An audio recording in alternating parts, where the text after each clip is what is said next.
E aí, meus queridos amigos e amigas que acompanham a Escola de Ciências da Vida pelo Facebook e pelo YouTube.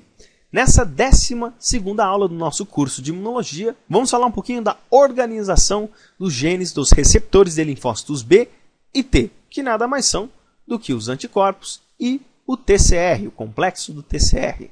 Para mim, essa parte é uma das partes mais complicadas de se estudar na imunologia, porque não requer só o conhecimento do sistema imunológico, mas sim requer um conhecimento prévio de genética e biologia molecular do gene.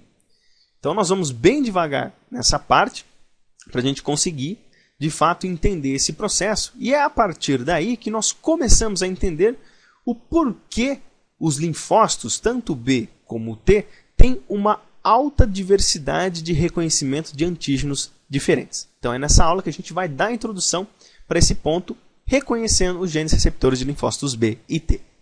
Então, nessa aula em específico, vamos falar um pouquinho dos conceitos gerais, coisas que a gente já viu nas aulas passadas, para a gente relembrar. E vou mostrar a organização do losse da IG, ou da imunoglobulina, para produzir especificamente os anticorpos, mas também tem outras imunoglobulinas que podem ser produzidas por esses losses, e isso específico do linfócito B. E terminar mostrando a organização do losse do TCR, que é parte do linfócito T. Só uma observação, losse é o plural de locus, então losse é um conjunto de locus. Locus é uma região no DNA genômico na onde se encontram genes, tá certo? Bom, então vamos começar aqui olhando o seguinte, novamente o anticorpo, que nós já tínhamos visto em aulas passadas, e nós sabemos que o anticorpo ele tem regiões que são chamadas de variáveis, que estão aqui na região N-terminal, não está mostrado, mas essa aqui é a região N-terminal, e nós temos regiões constantes, tá certo? Que faz tanto parte da cadeia leve como da cadeia pesada. E aí nós temos o H representado pela cadeia pesada, H de heavy e L de light. E nós mostramos também em aulas passadas a organização aqui do TCR, que nós temos duas cadeias homólogas uma à outra, tá? Só que uma é a cadeia beta e outra é a cadeia alfa. Nós temos uma porção mais terminal, que é uma região variável. Temos uma porção constante, tanto beta como alfa. Temos uma região que é determinante de complementariedade de interação com o MHC, e essa região ela é bem variável. Tem porções nessa região que é hipervariável, coisa que a gente vai ver nessa aula. E a gente viu também que as regiões constantes é para interação com moléculas que são associadas ao TCR, que é o CD3 e o zeta. E a gente viu que na parte do linfócito imaturo, que nós tínhamos lá o pré-linfócito, ele passava por uma diferenciação para se tornar um linfócito imaturo, que apresentava os receptores de antígenos. E os pré-linfócitos que não conseguiam maturar direito, eles eram postos à apoptose, porque eles eram completamente inúteis aqui se não fosse maturado direito. E a gente viu que os linfócitos imaturos, que é nessa fase onde se inicia o processo de recombinação somática do DNA para a geração do repertório linfocitário. Isso tanto para o linfócito T como para o linfócito B. E as moléculas hipervariáveis, tanto do linfócito B como do linfócito T, são, respectivamente, os anticorpos e o receptor de célula T, o TCR. E aqui a gente vai dar uma olhada no losse, como eu falei para vocês, tanto das imunoglobulinas, que fazem parte dos anticorpos, dos linfócitos B, e do losse do TCR, começando pelo losse da imunoglobulina, o anticorpo dos linfócitos B. Então, olhando na organização genômica do losse do linfócito B, né, da IG, o losse da IG, nós vemos que nós temos 3 locos específicos que codificam a proteína para a produção de um anticorpo ou outras imunoglobulinas, que é a cadeia pesada H e 2 cadeias leves, a cadeia kappa e a cadeia delta. Cada uma dessas cadeias elas estão em cromossomos diferentes. Então, a cadeia pesada H está presente no cromossomo 2, a cadeia leve K está presente no cromossomo 22 e a cadeia leve delta está presente no cromossomo 14. A distância entre os cromossomos, isso não importa muito, porque no fim das contas, nós iremos ver, né, na hora de produzir o produto funcional, o RNA mensageiro, nós vamos ter também uma outra recombinação que vai permitir que aumente a diversidade do repertório dos linfócitos B aí na produção de anticorpos. Bom, mas a gente viu que a gente tem então 3 locos específicos, cada um desses locos codifica proteínas diferentes que vão compor, finalmente, as imunoglobulinas e também os anticorpos. E nesses segmentos, nesses locos aí, nós temos 4 segmentos específicos que a gente pode identificar nesses locos, que é o segmento gênico V, segmento gênico C e segmento gênico D e J. O que é cada um desses segmentos? Bom, são regiões que estão presentes no locus, são sequências de nucleotídeos, de bases nitrogenadas lá do DNA, que vão codificar regiões da proteína que são variáveis, constantes e hipervariáveis. Bom, essa região V, né, o segmento gênico V, é um segmento gênico que é variável. E ele está predominantemente presente na região terminal 5'. Lembra-se que as porções variáveis do anticorpo, lá que a gente mostrou no começo dessa aula, não é na região N-terminal? A região N-terminal começa na região 5' do produto gênico. Então faz sentido este segmento gênico variável estar presente na região 5'. E o segmento C, que é um segmento constante, ele está mais presente na região terminal 3'. Então veja, a porção carboxiterminal era a porção na qual não havia variações de aminoácidos nos anticorpos. Então faz sentido também o segmento gênico C, constante, estar presente na região 3'. E os segmentos gênicos D e J, nós podemos dizer que é um segmento de diversidade e um segmento de junção. Este segmento de diversidade ele está apenas presente no locus da cadeia pesada. E o segmento de junção está presente aí nas 3 cadeias. E eles ficam numa região intermediária do locus aí da cadeia pesada e das cadeias leves kappa e delta. Vamos dar uma olhadinha como é que é a estrutura gênica dessas 3 regiões, desses 3 locus que codificam as imunoglobulinas e os anticorpos dos linfócitos B. Começando pelo locus da cadeia H. Então você vê que é um locus, uma região gênica gigantesca. Ela tem 1.250 quilobases. Isso é a mesma coisa do que 1.250.000 bases. Ou seja, é sequência de DNA para valer. É muita base nitrogenada aí para codificar um produto. E a gente pode colocar aqui, vamos supor uma sequência genérica, né? Essa é uma imagem que a gente extrai lá do ABAS. Eu fiz uma adaptação para a gente conseguir entender. E bom, a sequência variável, que eu falei para vocês agora há pouco, ela fica bem presente aqui na região 5'. E nota o seguinte, nós temos uma região aqui líder, que nós chamamos, né, seguida da região variável. Nós temos a região variável 1 da cadeia pesada e temos várias outras regiões. Aqui é um espaçamento para mostrar que nós temos várias regiões. Ao total, acredita-se que no locus da cadeia H nós tenhamos aí aproximadamente 45 regiões variáveis. Então nós temos o VH1, VH2, VH3, VH4 e assim por diante. Por isso que nós demonstramos aqui VHN. E todos eles vêm acompanhados dessa sequência líder, que nós vamos ver mais para frente, que a sequência líder é uma sequência sinal para direcionar a proteína, a imunoglobulina formada, para a membrana. Tá certo? Mas isso a gente vai ver na parte da maturação dos linfócitos B. Bom, nós temos essas regiões variáveis. E aí, passando um pouco mais para frente, dando um salto nesse locus, nós vemos que nós temos as regiões da diversidade. Então, são sequências de bases aqui, pequenas, menores do que as regiões variáveis, tá certo? Mas elas se repetem também. Então, nós temos DH1, DH2, DH3 e assim por diante, até nós temos 23 regiões da diversidade.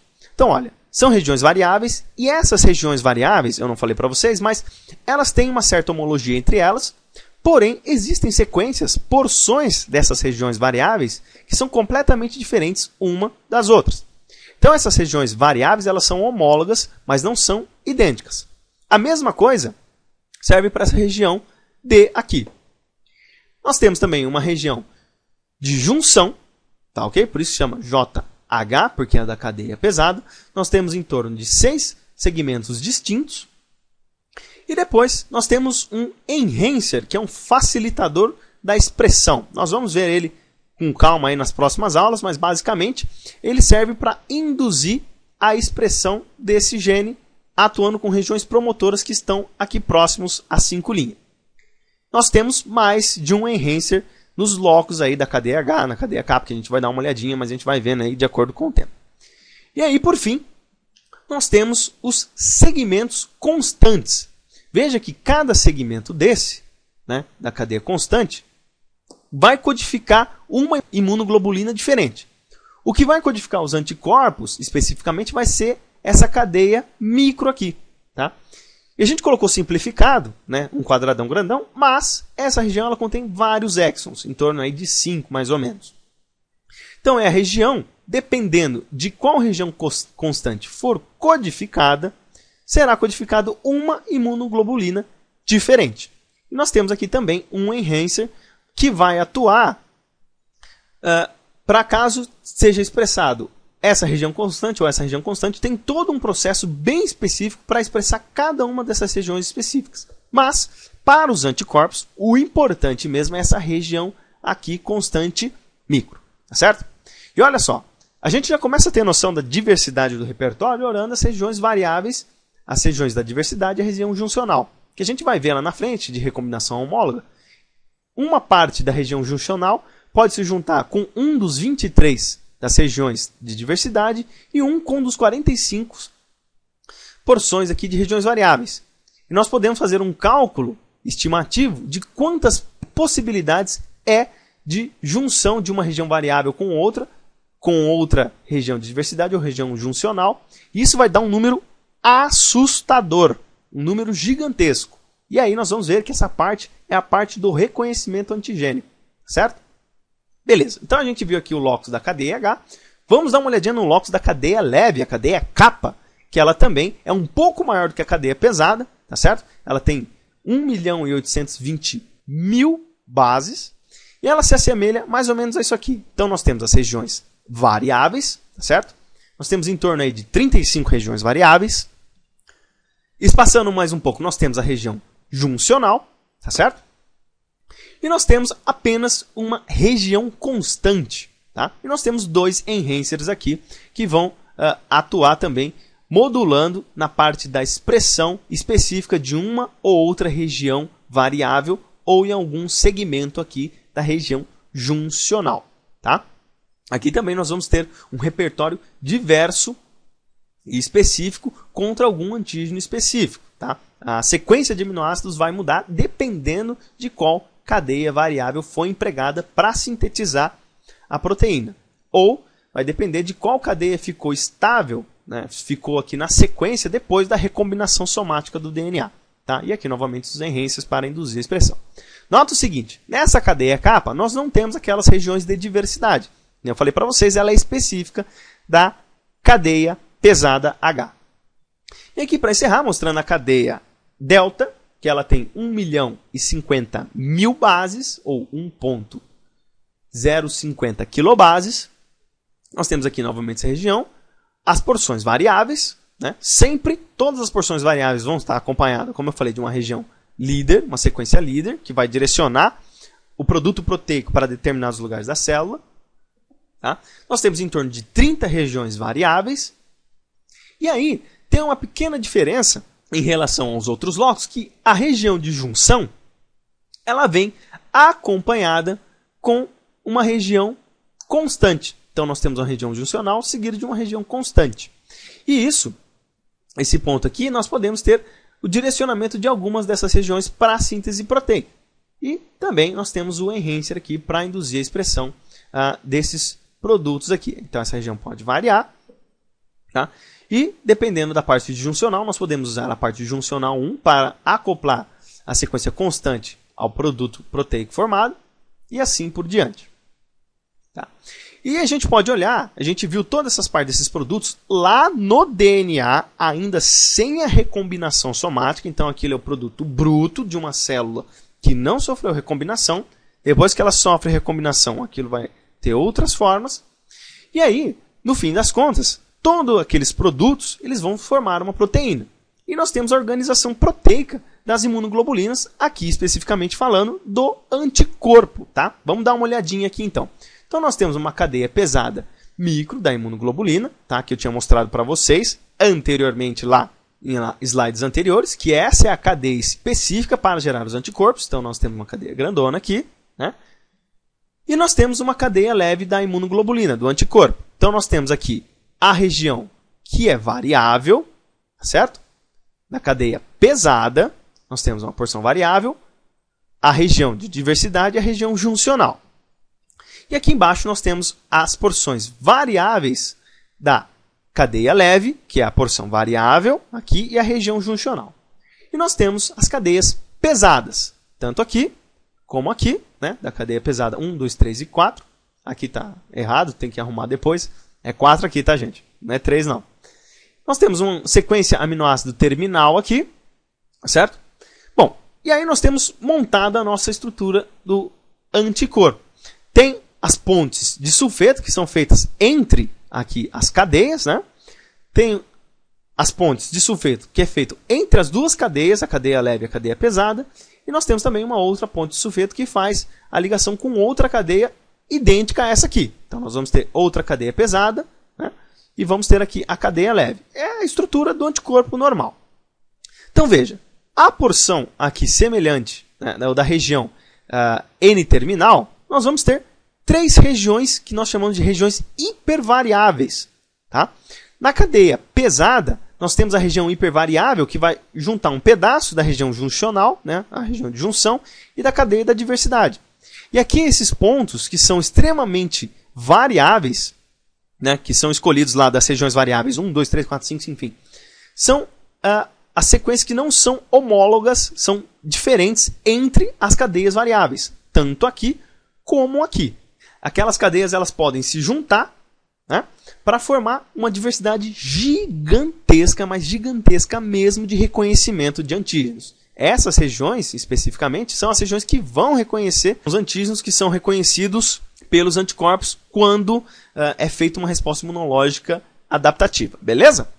Bom, vamos passar agora para o loci do TCR, né, do receptor de célula T, que é praticamente a mesma coisa, né? Nós temos 4 locos específicos, então. Nós temos a cadeia beta, a cadeia alfa e delta e a cadeia gama. Eu vou explicar para vocês já por que eu coloquei a cadeia alfa e delta juntos. Lembra-se que eu mostrei os TCR para vocês, principalmente o TCR alfa-beta? Então, tem essas cadeias aqui.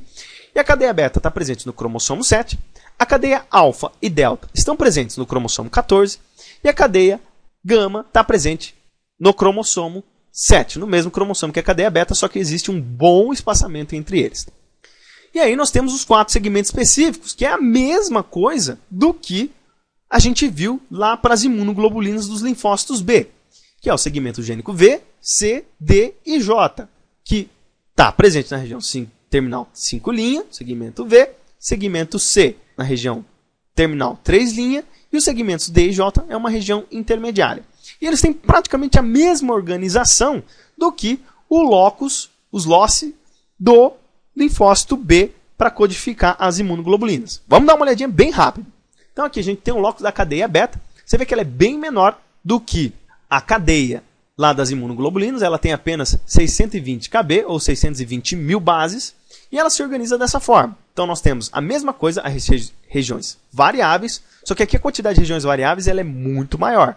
A diversidade dos linfócitos T para reconhecimento de antígeno é maior do que a diversidade dos linfócitos B dos anticorpos para reconhecimento de antígeno. Mas enfim, nós temos aí em torno de 50 regiões variáveis, tá certo?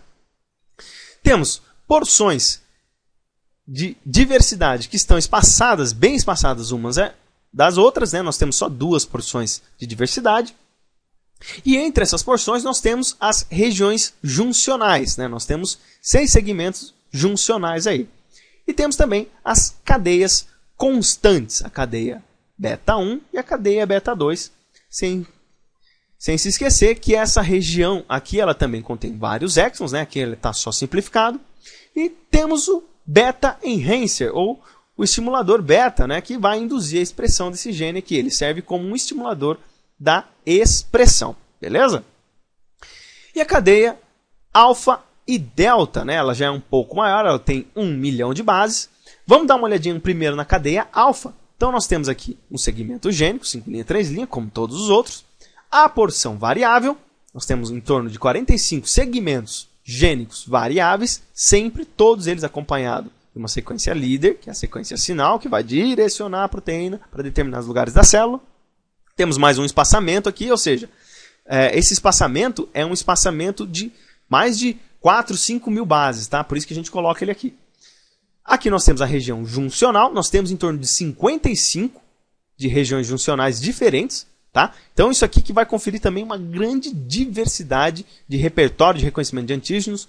Se for recombinado o DNA com algumas regiões juncionais com determinados segmentos variáveis, nós temos a cadeia alfa constante, temos dois silenciadores, já vamos ver por que eles estão aqui, e temos uma região alfa enhancer.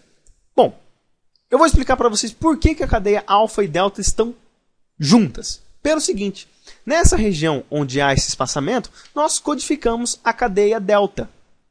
E esse silenciador é para impedir que, se a cadeia delta for expressa, ou seja, for produzida, ele impeça a expressão dos produtos da cadeia alfa. Então, por isso que ele se encontra aqui.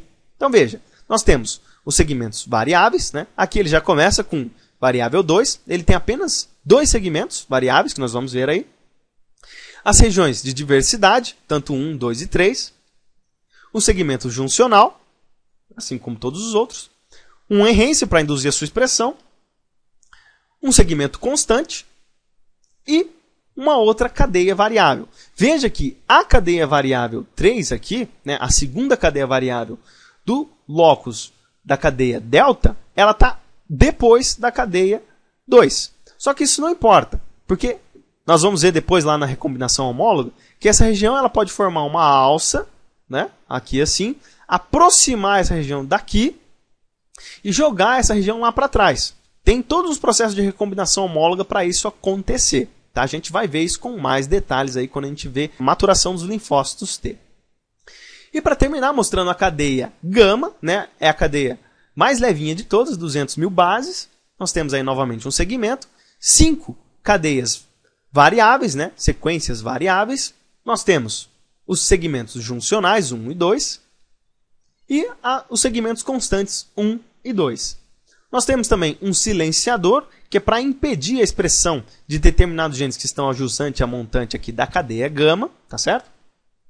E também nós temos o enhancer da cadeia gama. Então toda essa organização genômica, como eu falei para vocês, elas vão ser importantes para permitir a grande diversidade do repertório de reconhecimento antigênico, tanto pelo linfócito T como pelo linfócito B, no momento em que ocorrer a recombinação somática do DNA, escolhendo determinadas regiões variáveis. A região variável 1, 2, 3, 4, enfim. Dependendo da região que for escolhida, juntamente com a região juncional, né, se é 1 ou 2, um segmento da região juncional, nós vamos ter uma proteína diferente para cada repertório linfocitário. Então, é por causa disso que existem milhões e milhões de repertórios para milhares e milhares de antígenos diferentes, num único segmento gênico. Na verdade, não é único, nos segmentos gênicos que a gente olhou aí nos LOCE, tanto do TCR como das imunoglobulinas. E para encerrar essa aula, vamos mostrar a parte da organização proteica do TCR, que é quase a mesma coisa do que a organização lá do anticorpo que a gente viu dos linfócitos B. Que nós temos aí as cadeias alfa e beta, né? Aqui a cadeia beta do TCR é a cadeia alfa, né? A porção N-terminal, a porção C-terminal. Nós temos as regiões que são variáveis, né? Tanto da cadeia beta, aqui, como da cadeia alfa, e as regiões constantes e as porções, os aminoácidos terminais aqui dessas duas regiões. Então, as regiões constantes e regiões variáveis. E a porção da diversidade, né, ela só está presente na cadeia beta. E também tem aquele mesma coisa, né, as pontes de hidrogênio que é feita entre as cadeias, né, intracadeia e entre cadeias, para unir as duas, né? E nós temos a mesma coisa que a gente observou lá nas imunoglobulinas, o anticorpo, que é as regiões hipervariáveis. Como eu falei para vocês, as regiões variáveis elas são 80% homólogas em si, umas com as outras, né? Do mesmo locus, do locus da cadeia beta, por exemplo, de todas as regiões variáveis, elas são cerca de 80% homólogas. Mas esses 20% que não são homólogos são as regiões hipervariáveis, que vai conferir a grande diversidade de repertório linfocitário para reconhecimento de antígeno. E aqui nós temos uma região bem mais variável do que a cadeia alfa do TCR, porque aqui nós temos a região da diversidade. Então, todas essas regiões, como eu falei para vocês, de hipervariabilidade de aminoácidos, né, ou que a gente tinha visto por decorrência da alteração das bases entre essas regiões, que vão reconhecer antígenos diferentes. Beleza? Tranquilo? Bom, essa foi a referência que eu utilizei para essa aula, a referência clássica toda. Ela foi retirada aí do livro de Imunologia Celular e Molecular. Espero que vocês tenham gostado dessa aula, uma aula relativamente longa. Se vocês gostaram, peço que deem um joinha, me ajudem a compartilhar o vídeo. Quanto mais vocês fizerem isso, mais o YouTube me enxerga, mais ele me ajuda a divulgar os meus vídeos. E se vocês quiserem participar, se inscrevam aqui no canal do YouTube e participem lá do grupo e da página da Escola de Ciências da Vida. Tem o meu Facebook particular, se vocês quiserem me adicionar, também pode. Beleza, pessoal? Então é isso aí. Forte abraço a todos, fiquem com Deus e até a próxima aula.